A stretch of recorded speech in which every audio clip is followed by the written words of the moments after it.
जय परमेश्वर देवता लघु। पेज नंबर 201 से आगे बढ़ रहा हूँ। साध अनूपदास महाराज लिखी किताब जगदीतकारणी। यह जगदीतकारणी जिसको श्री अनूपदास प्रिंटिंग प्रेस छावनी एरमपुरा में छाप के प्रसिद्ध किया। तारीख 17 अप्रैल सन 1909 विशास बुद्धि 12 संवत 1965। जय परमेश्वर। परमात्मा ने मन हजार हजार शुक्र उस ज्योति स्वरूप निरंजन निराकार का है कि जिसने जमीन व आसमान को बनाया और तमाम सृष्टि को पैदा किया, परंतु उसकी कारीगरी का भेद किसी पर जाहिर नहीं हुआ कि क्या भेद है। फिर मेरी जबान से ईश्वर परमात्मा की तारीफ अदा नहीं हो सकती। और दूसरा मजमून बतौर समुद्र के है, सो कलम से लिखा जाता कि जो जो करतब मैंने इन सौदागर महाजनान के देखे वो अजब तरह के नजर आए, जिससे मुझ गरीब साध अनूपदास को तमाम जहान के हिंदू मुसलमान और साध संत और पंडित फकीर और मुल्कों मुल्कों के राजा महाराजा और सातों आठों और सब विलायतों के बादशाह दिगर अंग्रेज वगैरह की खिदमत हाथ जोड़कर अर्ज करना लाजिम आया कि जिसको जादूशाला और राक्षस विद्या और काफिर विद्या और इंद्रजाल कहते हैं, वो एक किस्म का पाप है कि जिस तरह से रावण ने चलाया था और मौत को कब्जे में कर ली थी, पाप के सबब से यानी होम करा करा के बुद्धि भी भ्रष्ट कर दी थी इंद्रजाल के पाप से, और काल वगैरह बड़ा बड़ा करके लक्ष्मी अपने काबू में करके लंका में ले गया था। और उसी तरह से हिरणाकश राजा ने भी चलाया था, और उसी तरह से कंस राजा ने भी चलाया था, और उसी तरह से कारून बादशाह ने भी चलाया था। और रावण हिरणाकंस कंस कारून वगैरह की तरह से बल राजा के बाद से इन सौदागर महाजनान ने भी राक्षस विद्या का पाप चलाया है। सो इन बनियों ने भी मेघ और मौत को सारे कर ली। जय परमेश्वर देवता लोगों। Page number 201। जिस वक्त की आदमी अर्ज करते हैं तो सुराखों में से रात बाहर को भभकता है। जब ये जानते हैं कि चंद्रगुप्त स्वामी ने दर्शन हमको दिए, सो ये हमको खबर नहीं कि वो नासूर बेरे जितना है या बावड़ी जितना है या कम ज्यादा है। सो ऐसे ऐसे रोग सैकड़ों कर दिए। इसे जमीन माता दुबली हो गई और चर्बी तक नहीं रही। सो इस बात की तलाश करोगे जब खबर पड़ेगी, क्योंकि जमीन माता को जादू के जोर से तरह तरह के रोग कर दिए कि जो तुमको जमीन के शरीर की भूल डालती है, इससे तुमको खबर नहीं पड़ती। चाहे जमीन को कितने ही रोग कर दिए हो, परंतु तुम तो पर्चा पर्चा करते और परसों के भरोसे भूले हो। और हिंदुस्तान के जो तुम हिंदू मुसलमान हो, तो तुम सातों आठों विलायतों के लोगों को और अंग्रेजों को इन सौदागरान के जाल की खबर दो। और जो कि मैंने बनियों के जाल की किताब लिखवाई है, उसको देख देख के अर्ज करो कि हिंदुस्तान एक है और ये दूसरी विलायतें 7-8 है। सो ये ज्यादा है और तुम्हारी एक विलायत है और ये बनिए तो धनी मार जाते। सो इनों के सल को मैंने अच्छी तरह से पहचान लिया है। इससे थोड़ा बहुत लिखता हूँ कि ये बनिए तो सातों आठों विलायतों को हिंदुस्तान में लावेंगे और तुमको मरवा देंगे। सो दूसरी विलायत के आने वाले ऐसा नहीं जानेंगे कि बनिए राज करने वाले और यही कुलंकी है और यही सबको गारत करेंगे, ऐसा बिल्कुल नहीं समझेंगे और बनिए जादू से नहीं समझने देंगे। सो ये बुद्धि को फेर देंगे। सो उनको भी दगा की खबर नहीं पड़ेगी, क्योंकि बनियों का दगा और फरेब बड़ा भारी है। और इन्होंने इसी तरह पर सोचा है कि जिस तरह से हमने हिंदुस्तान का धन अपने कब्जे में कर लिया है, उसी तरह पर सातों आठों विलायतों का धन काबू में कर लेंगे। कि जैसे रावण वगैरह ने राक्षसी पाप करके विचार लिया था, इसी तरह से इन बनियों ने भी अपने दिल में विचारा है। सो दूसरी विलायत के लोगों को यह खबर नहीं है कि हमारा भी धन कब्जे में करके और हमारी औलाद को गारत करके कुल विलायतों में थोड़े से आदमी रह जाएंगे, जब ये बेईमान हमारी औलाद के ऊपर रावण वगैरह की तरह से चल करके राज करने को करेंगे। सो ये मालूम हो गई जब तो दिल्ली मंडल का लोभ तक नहीं करे और दिल्ली मंडल का राज करने पर खाक डाले। और सौदागर बच्चों के जात तक को नहीं रखे, बल्कि घानी में पिलवा देवे, परंतु बनियों के कपट का भेद नहीं। ऐसे भूली भूल में सातों आठों विलायतों के लोग और हिंदुस्तान के हिंदू मुसलमान के बच्चे मारे जाएंगे। इससे मैं हिंदू मुसलमान के बच्चों को इन सौदागरान के जाल से वाकिफ करता हूँ, क्योंकि ये बनिए सबको गारत करेंगे। सो तुम हिंदुस्तान के लोगों की औलाद में से अगर कोई भी जब तक जिंदा रहे और किसी तरह की तकलीफ नहीं पहुंचे, तो इनके जाल की खबर दूसरी विलायतों के लोगों को देना। ये बनियों का जाल संसार की कोशिश से मिटे। अगर दूसरी विलायतों के लोगों को वाकिफ नहीं करोगे तो जाल कभी नहीं मिटेगा और भूली भूल में सब संसार के लोग मारे जाएंगे। और तुम हिंदुस्तान के हिंदू मुसलमान की सातों आठों विलायतों के लोगों के आगे और राजा बादशाहों के आगे हाथ जोड़ के ये कहो कि इन बनियों बेईमानों के जाल को रावण हन्नाकुंज के मुआफिक है और हम लोग इनके जाल की वजह से आपस में लड़ लड़ के मरते जाते हैं, और फिर ये बेईमान हमको दूसरी विलायतों के हाथों से मरवा देते, और आखिर में तो भूली भूल में ये सौदागर बच्ची सातों आठों विलायतों को अपने राक्षसी पाप से गारत कर देंगे और हम लोग तो इनके जालों से पागलों के मुआफिक हो गए। सो इसमें तुम एक रत्ती की भूल मत समझो। और इन बनियों ने हम लोगों की बुद्धि ऐसी खराब कर दी है कि जो इनका राक्षसी जाल है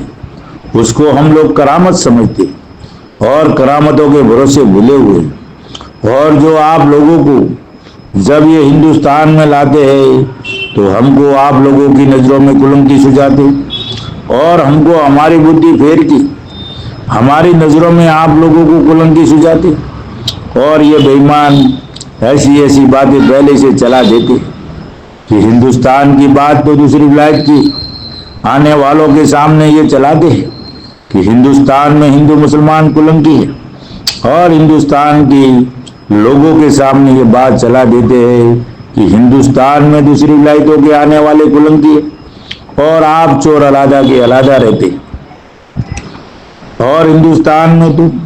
करामतों के बहाने से राक्षसी जाल की किताबें और पुस्तकें चला दिए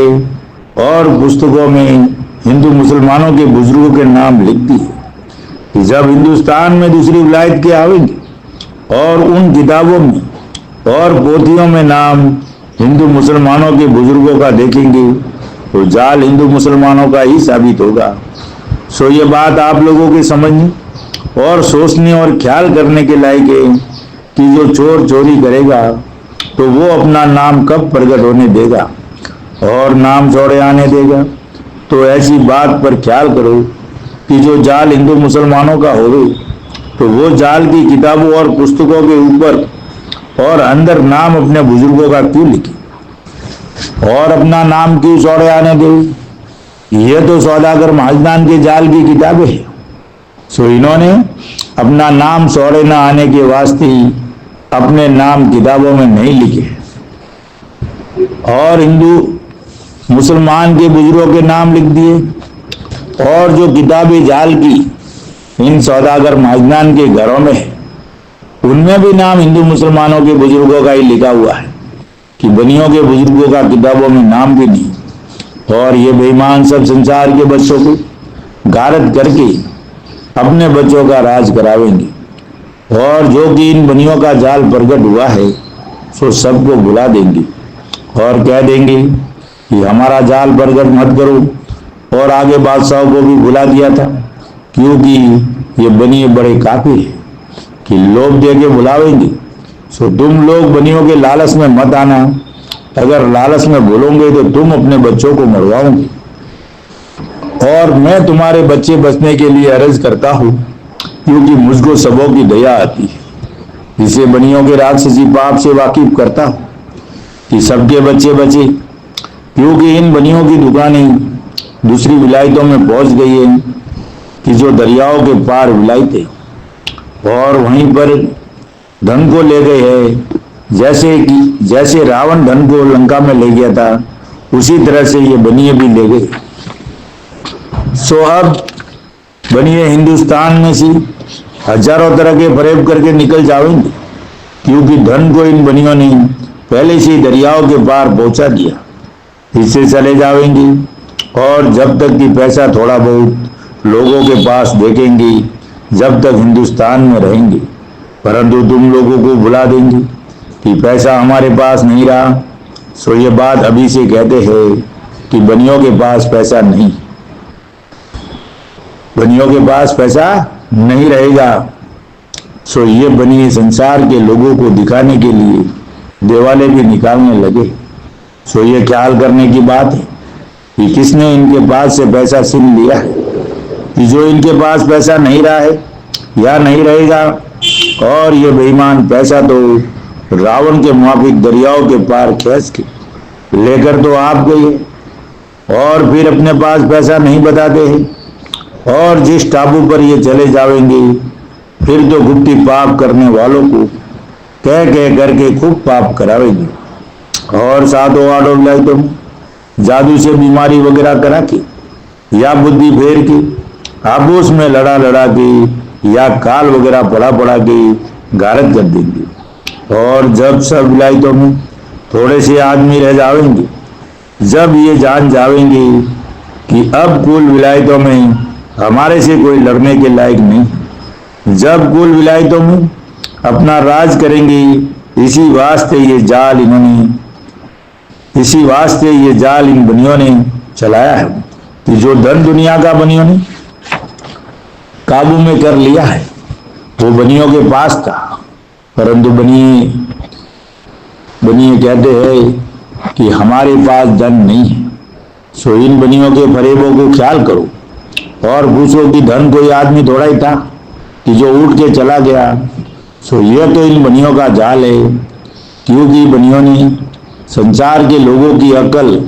अपने राक्षसी पाप से खराब कर दी है, कि जिससे संसार के लोग बनियों किसी कहने को लगते हैं।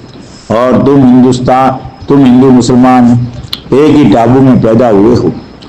और भाई के मुआफिक भाई हो, परंतु राज तुम्हारा जाता रहा और नौकरी और मजदूरी करके खाते हो तो भी संप नहीं। सो राक्षसी पाप से ऐसी बुद्धि भ्रष्ट कर दी कि राज तक तुम लोगों का ले लिया है तो भी खबर नहीं। सो देखो भाई, हिंदुओं ने तो मुसलमानों का क्या लिया है और मुसलमानों ने हिंदुओं का क्या लिया, कि जो आपस में गुस्सा खाते हैं और संप नहीं रखते। सो ये सब सबब राक्षसी पाप का है,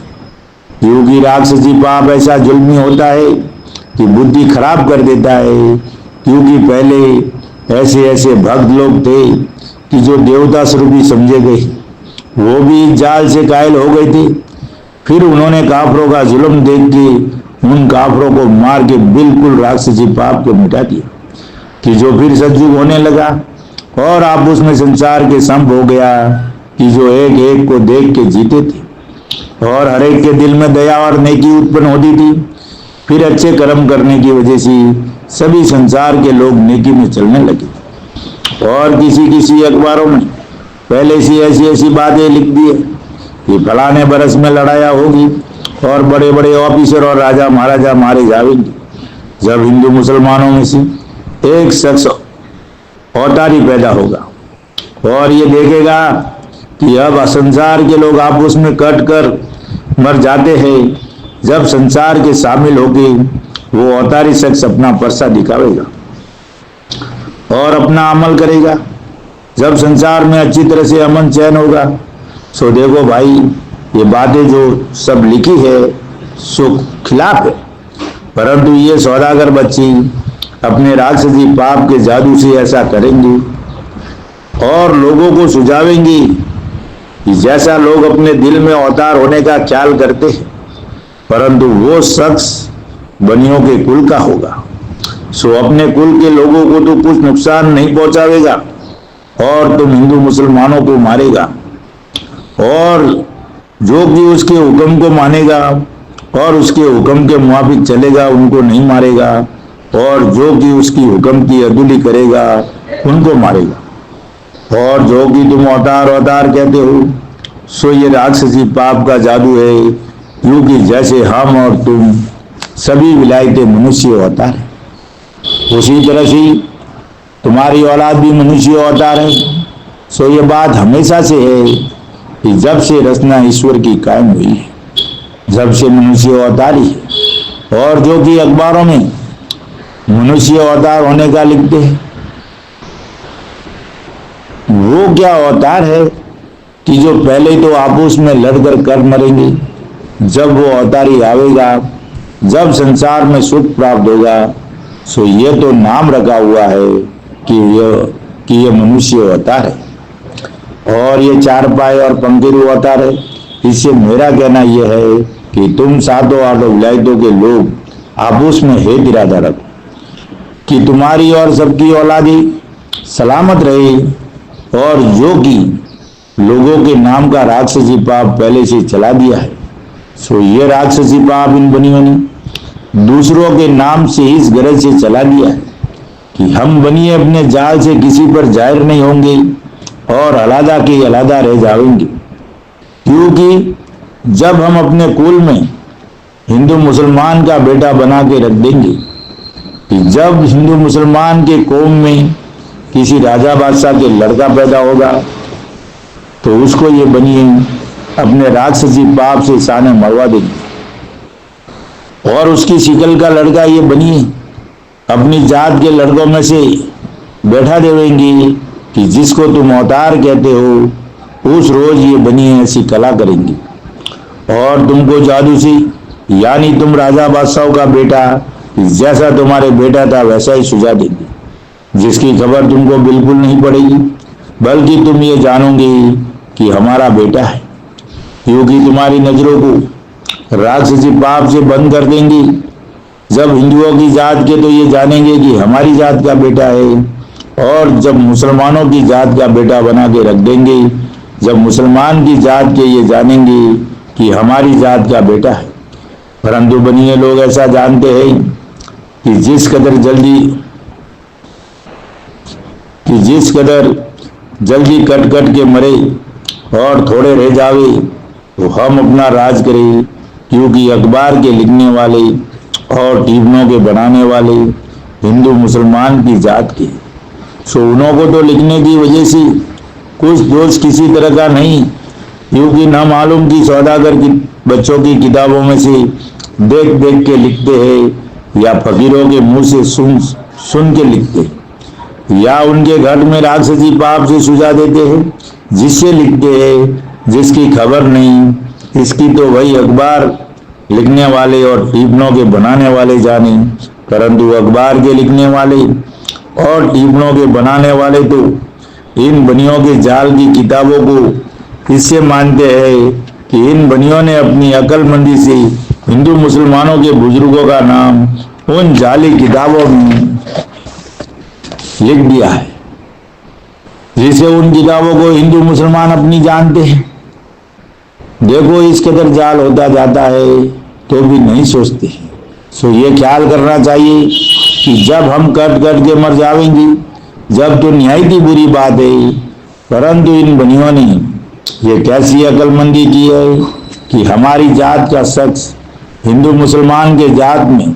बेटा होकर रहेगा, जब हिंदू मुसलमान उसको अपना जानेंगे कि हमारी जात में पैदा हुआ है, इसे भूल ही भूल में रह जाएंगे और उसको परमेश्वर के मुआबिक जानेंगे। सो आदमी तो बंदा गंदा है, परमेश्वर किस तरह से हो सकता है? क्योंकि परमेश्वर की तो जोत सब जीवाजुन में प्रकट है। सो वो क्या परमेश्वर है और वो कब परमेश्वर हो सकता है? परंतु बनियों ने राक्षसी पाप के जादू से अक्ल ऐसी खराब कर दी है कि जिससे ऐसा ही सूझता है, क्योंकि जादू के जुल्म से आदमी को परमेश्वर सुझा देते हैं। सो यह अक्लमंदी इन बनियों ने इस गरज से की है कि जब हमारी जात का शख्स इन हिंदुओं के जात में बेटा होकर रहेगा और जब की लड़ाई और दंगा वगैरह होगा, जब इन हिंदू मुसलमान का बेटा अवतारी हमारी तरफ को देखेगा तो हिंदू मुसलमान हमारी जात का नाम बिल्कुल नहीं लेंगे। ऐसे अवतार होने की बातें पहले से जाल करके संसार के लोगों को राक्षसी पाप से सुझा दी। परंतु अखबार वालों और टिप्पणों वालों और बनाने वालों को इन सौदागराम के जालों की बिल्कुल खबर नहीं है। वो तो जाल की किताबों को देख देख के और लोगों की जबानी सुन सुन के लिख देते हैं। वैसा ही हो जाता है, परंतु होता तो उसी हालत में है कि जब 84 लाख कुंडियों के ऊपर ये बनी पाप कराते हैं। जब वो टीपनों और अखबार की बातें सच्ची हो जाती है और जो पाप नहीं करावे तो किसी का भी बुरा नहीं होता है। परंतु ये अक्लमंदी बनियों ने अखबार वालों के मनाने के वास्ते की है। जब कोई शख्स समझेगा तो ये जानेगा कि जिन्होंने अखबार और टीपने बनाए और चलाए हैं वही राक्षसी पाप करने वाले, क्योंकि इन्हों को पहले से खबर पड़ी है। इससे इन्होंने अखबार को और टीपनों को बनाया है। परंतु अखबार के बनाने वालों का राक्षसी पाप नहीं है, ये तो बनियों का राक्षसी पाप है। परंतु बनिए बेईमान ऐसे है कि जो संसार के नाम का पाप आपस में लड़ाई कराने के करा देवे तो भाई भाई आपस में लड़कर मर जावे। अगर से राक्षसी पाप का करना संसार के नाम से थोड़ा बहुत छोड़ देवे तो संसार के लोगों की अकल दुरुस्त हो जाती। जब संसार के लोग ये कहने को लग जाते कि क्यों लड़े, हरगिज हरगिज नहीं लड़ना चाहिए, फिर इसी तरह का ख्याल करके नहीं लड़ते हैं बल्कि लड़ना छोड़ देते हैं। सो देखो भाई कि जब ये बनिए संसार के नाम का राक्षसी पाप का करना छोड़ देते हैं, जब किसी का भी बुरा नहीं होता है और ना संसार के लोग आपस में किसी के नाम का बुरा चाहते हैं और ना करते हैं, परंतु ये बनिए कुल पाप को नहीं छोड़ते और जबकि थोड़ा बहुत छोड़ देते हैं, जब लड़ाया भी बंद हो जाती है, जब ही संसार के लोगों को जादू के जोर से ऐसा सुझा देते हैं कि कोई अवतार पैदा हुआ, परंतु संसार के लोगों की अक्ल खराब कर दी है कि कुछ नहीं सोचते। हालांकि ईश्वर के घर में सिंह और बकरी शामिल सरती ऐसा संभ था, परंतु लोगों की अकल ऐसी खराब हो रही है कि जो एक के लिए एक खाने को दौड़ता है। सो ये राक्षसी पाप का सबब है, क्योंकि ये सौदागर बच्ची आदमी को भी संसार में परमेश्वर सुझा देते और परमेश्वर को संसार के लोगों से भुला देते। जिसने जमीन आसमान बनाया और रचना रची है, परंतु इस बात को कोई भी नहीं सोचता, तो यह राक्षसी पाप का सबब है। क्योंकि राक्षसी पाप ऐसा बुरा है कि कुछ का कुछ सुझा देता है और भूल डाल देते हैं। सो इस बात को तुम लोग अच्छी तरह से समझो और राक्षसी पाप को मिटाओ तो सबों की औलाद बचे, क्योंकि ये राक्षसी पाप बनियों का है और ये अपने राक्षसी पाप से संसार को कुछ का कुछ सुझा देते और कुछ का कुछ कर देते हैं, जिससे संसार के लोग ये कहने को लग जाते हैं और ईश्वर को भूल जाते। तो संसार के लोगों को तो कुछ दोष किसी तरह का नहीं, क्योंकि बुद्धि राक्षसी पाप के जुल्म से कैद कर दी है। क्योंकि ये बनिए बेईमान ऐसा करते हैं कि जिसका राज दबोना होता है तो पहले अपने राक्षसी पाप के जुल्म से उस राजा बादशाह की जो राजगद्दी पर बैठा हो गई उसकी बुद्धि भ्रष्ट कर देते। जब वो राजा बादशाह दुनिया में इंसाफ नहीं करते बल्कि जुल्म करने को लग जाते हैं और जिसकी बुद्धि भ्रष्ट नहीं करे और राज खोना होवे तो उसको मार देते। जब ये बनी अपने कुल में से सलाह करके अपने कुल का आदमी उस राज गद्दी पर बिठा देते हैं कि जिसको मार देते, अगर से वो भी जुल्म करने को लग जावे कि जो बनियों ने अपने कुल का बिठाया हुए तो बदनामी भी राजा बादशाहों के कुल को ही देते, तो बदनामी भी उन्हीं को लगती है। और जबकि राज डूबा तो कुल और औलाद डूबी जिनका की राज होगी। अगर ये बनिए अपने राक्षसी पाप से नजर बंद कर देते हैं कि जब तक वो राज का करने वाला बनिया जिंदा रहे और जो कि राजा बादशाह मर जाते हैं, जब ये बनिए अपने कुल औलाद की आदमी उस राजा बादशाह की जगह पर कि जो राज करने कि जो राजा बादशाह मर गया राज करने को बिठा देते, और वो राज करता है तो वो राज का करने वाला बनिया कि जो राजगद्दी पर राज करने के वास्ते बैठा, वो राजा बादशाहों की औरतों को और उनकी औलाद वगैरह को उसकी सूरत जादू के जोर से राक्षसी पाप के करने वाले बनी हूबहू वैसी दिखा देते हैं कि जिस शकल का राजा बादशाह मार देते, और वैसे ही शिकल और सूरत, मय, कान और नाक वगैरह की अपने जादू के जोर से दिखा देते, चाहे उनकी रानी हो या माँ हो, परंतु पहले उनकी नजरों को राक्षसी पाप के जुल्म से बंद कर देते कि जो उस राजा की रैयत और कुल के आदमी वगैरह और एहलकार वगैरह होते हैं उनकी नजर बंद कर देते। जब उनको ऐसा ही सूझता है कि राजा का धनी यही है, परंतु उनको ये बात मालूम नहीं होती है कि हमारा धनी मारा गया और ये दूसरा चल करके और ही धनी आया है, सो मालूम नहीं होता है, क्योंकि जब नजर बंद हो जाती, जब कुछ मालूम नहीं होता है,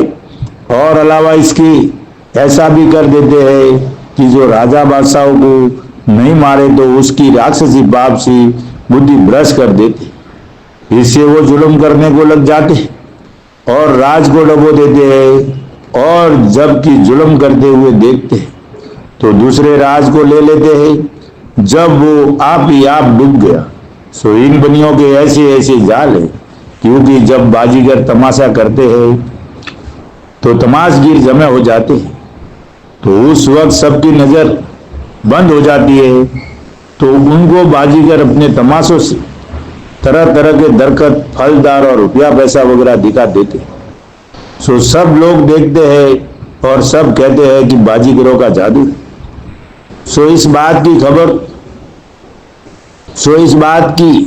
खबर तो दुनिया को अच्छी तरह से मालूम है, परंतु ये जादू भी बनियों के राक्षसी पाप से होता है,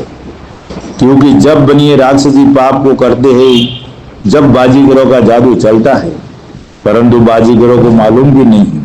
वो तो ये जानते हैं कि हमने किसी देवता को बस में किया है जिससे हमारा जादू चलता है, परंतु सब काम का होना बनियों के राक्षसी पाप से। परंतु बाजीगर ऐसे भूल गए हैं कि जो भूत प्रेत और देवताओं के निस्बत कहते हैं कि हमने बस में कर लिया है जिसे जादू चलता है, सो सब गलत बात है, क्योंकि जिस तरह से रावण ने 3 लोग की बुद्धि बस में कर ली थी, उसी तरह से इन बनियों ने भी 3 लोग की बुद्धि बस में कर ली है, परंतु बुद्धि राक्षसी पाप की वजह से बस में की है। जिसको तुम स्वर्ग और नरक कहते हो वो बनियों के घर का राक्षसी पाप है, परंतु उसी राक्षसी पाप से बस में कर लिए कि जो बाजीगर और कारबेलिया कि जो कोई संसार में जादू को सीख के सिखाता है और एक एक के पास से सीखते हैं, सो ये रास्ता बनियों ने पहले से चला दिया है, सो सुन सुन के और देख देख के करने को लग जाते हैं, और फिर उनके घर में देवताओं और भूतों का सुझाव देते हैं, जिससे वो बाजीगर वगैरह ये जानते हैं कि हमने देवताओं को और भूत बलितों को बस में किया है, जिससे हमारी करामत चलती है, और जो भी भूत बलित सुझाते हैं वो बनियों का गुप्ती पाप है, जिसको दुनिया स्वर्ग नरक कहती है और 84 लाख कुंडिया राजलौकी बताते हैं, वो बनियों के घर का आलोक पाप है। सो ये बनिए इस गरज से लोगों के दिल में सुझाते हैं कि जो बाजीगर और कारबेलिया और संसार के लोग सीखते हैं, सो ये बनियों ने सबों को मराने के वास्ते अकल की है कि जब कोई करेगा तो ये जानेंगे कि जादू तो ये करते हैं जिससे जादू चलता है, क्योंकि वो संसार को दिखा के करते हैं जिससे वही पकड़े जाएंगे। सो ये संसार को तो खबर नहीं है कि हमारे मुआबिक ये भी जादू में कह दे, सो ये तो बिल्कुल ख्याल नहीं करते कि बेचारे भूल में मारे जाएंगे, क्योंकि इन्हों से जादू नहीं चलता, वो तो बनियों का आलोक पाप हो रहा है, क्योंकि गुप्ती पाप के कराने में हजारों रुपया खर्च होता है। जब राक्षसी पाप चलता है और जो कि दुनिया में तमाशा दिखाते हैं, उनको बनियों के भेद की खबर नहीं है। अगर से खबर हो गई कि बनियों ने हमारे बच्चे मराने को ये राक्षसी पाप चलाया है कि जिसको हमने खेल समझ के सीखा है, अगर ये मालूम हो गई कि ये बनियों का जादू है तो कभी तमाशा वगैरह नहीं करे और ना करना सीखी और ना किसी को दिखावे, क्योंकि वो तो बेचारे भूत प्रेत और देवताओं के बहाने से भूले हुए, क्योंकि राक्षसी पाप की कराने वाले बनी छोड़े नहीं आते हैं। इसे संसार के ऊपर और सबों के ऊपर इन बनियों के राक्षसी पाप का साया पड़ा है। इससे सबों की अकल फिरी हुई है, जिससे ये बनिए अपने जादू से लोगों की बुद्धि फेर के और उन बाजीगरों को मराने के वास्ते ऐसा जादू करवाते हैं। और जब इन बनियों को अपने कुल के आदमियों को राज कराना होवे तो राजा बादशाह को मार देते, और जिस घोड़े के ऊपर या जिस सवारी के ऊपर राजा बादशाह सैर करने को या शिकार खेलने को गया होवे तो उसको वहां पे मार देते, और उसी अपने कुल के आदमी को उसकी सवारी पर बनी राजा बादशाह की शिकल बनकर वापिस घर आता है और राजा बादशाह की तरह से ही सब काम करता है, जिससे कुछ मालूम नहीं होता है और वो राज करता है। इस बात को तुम संसार के लोग सच सच जानना और इस तरह से ख्याल न करना कि इस किताब में ऐसी बेहुदा बातें क्यों लिखवाई है कि जैसे कोई लड़का नादान बावला और बेवकूफ बातें करता है, इस तरह से ये बातें लिखवाई है। परंतु गरीब की हाथ जोड़कर अर्ज है कि जो मैंने इन बनियों के जाल की बातें अपनी जबान से किताब में बोल बोल के लिखवाई है वो दुरुस्त और सही जानता हूँ, और तुम भी दुरुस्त और सही जानो। और बावला और अहमक और नादान और बेवकूफ और गहले बच्चों किसी बातों पर ख्याल मत लाओ, क्योंकि मैं बनियों के राक्षसी पाप में कैद हो रहा हूँ और तुमको इन बनियों का राक्षसी पाप मालूम नहीं। जिस वक्त में रावण ने जाल चलाया था, जब सीता व रामचंद्र जी को धोखा दिया, यानी जादू से भेष बदल के हिरण हुआ, और रामचंद्र जी ऐसा नहीं जानते थे कि रावण ही था, असल में रावण ही था, परंतु जादू के जोर से हिरण मालूम। ये तो शनिश्चर जी महाराज ने वाकिफ किया। अगर वो बात दुरुस्त है तो ये भी सही समझना, तुम लोग मुझको बावला वगैरह जानोगे, क्योंकि इन बनियों ने मुझको अपने राक्षसी पाप से अगले देवताओं के चेहरे की जो भक्त हो के मर गए हैं उनके चेहरे दिखा दिए। क्योंकि जब कहीं का राजा बादशाह किसी मुल्क में आता है तो गरीब का चेहरा सुझा देते हैं कि कोई गरीब किसी मुल्क का आया है, और जब कोई गरीब किसी मुल्क का आता है तो जादू के जोर से राजा बादशाह का चेहरा सुझा देते हैं कि राजा बादशाह किसी मुल्क का आया है। सो इन बनियों के करतूतों को मैंने अच्छी तरह से देख लिया और देखता हूँ कि ये बनी बेईमान अपने राक्षसी पाप की वजह से हर एक का चेहरा सुझा देते हैं, परंतु मैं ऐसा गला नहीं हूँ। ये तो बनियों का जादू है, सो कुछ का कुछ सुझा देते, क्योंकि मैं अपने ऊपर बीती हुई लिखता हूँ, सो इसमें बिल्कुल झूठ नहीं। इसमें झूठ होवे तो तुम संसार के लोग मुझसे कहो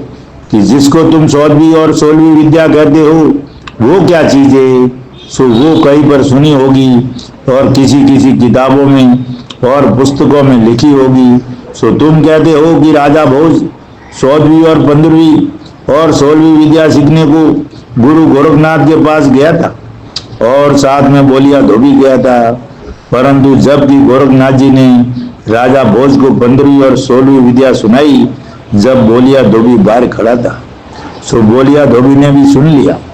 जय परमेश्वर। कल से चालू होगा पेज नंबर 211 से आगे साध अनुपदास महाराज लिखी किताब जगत हितकारणी। यह जगत हितकारणी जिसको श्री अनुपदास पिंडिंग ब्रिज चावनी एरमपुरा में साहब के प्रसिद्ध किया। भाइयों, आज जो भी दुनिया में बुरा हो रहा है इसके जिम्मेदार सिर्फ और सिर्फ हिंदुस्तान के सौदागर बनिए हैं, और ये किताब जगत हितकारणी पूरा सबूत है। और जब तक इस किताब का पढ़कर इंसाफ नहीं करूंगी जब तक ये दुनिया को कच्ची उम्र में मारते रहेंगे, रोग बीमारी करते रहेंगे और जमाना दिन दिन तंग लावेंगे और दुष्काल वगैरह जो भी जानवरों का देना, बुद्धि खराब करना करते रहेंगे मेरे भाइयों। एक बार पूरी दुनिया के लोगों, हिंदू मुसलमान अंग्रेज भाइयों, इस किताब को पढ़ के इंसाफ करो, तब असली गुनहगार, असली चोर, असली आतंकवादी हिंदुस्तान में बैठे हैं धर्मात्मा बनकर मेरे भाइयों। और सब खेल उन्हीं का है, जिसको दुनिया स्वर्ग और नरक कहती है, जिसको जन्नत बोलते हैं, जिनको हेवन हेल्स बोलते हैं, वो सब एक ही जगह है और वो हिंदुस्तान के सौदागर बनियों के पाप करने की जगह है, जिसको दुनिया स्वर्ग नरक बोलती है। भाइयों, स्वर्ग माना नरक है, सब कुछ है, वो जमीन माता है और स्वर्ग नरक तो ये जमीन माता ही है। वहां पर कुछ नहीं है, वहां जो स्वर्ग नरक बताते हैं वहां बनियों के घर का राक्षसी पाप करने की जगह है। वहां से पाप होता है, वहां पाप की फैक्ट्री है। जब वहां से पाप चलता है, जब यहाँ आके सबको लगता है मेरे भाइयों, इस बात पे गौर करो और इस किताब के माध्यम से पढ़ करके इस बात को जाहिर करो और दुनिया से इस राक्षसी पाप को छुड़ाओ, तो दुनिया में अमन शांति कायम हो जाए मेरे भाइयों। जय परमेश्वर, जय परमेश्वर, जय परमेश्वर।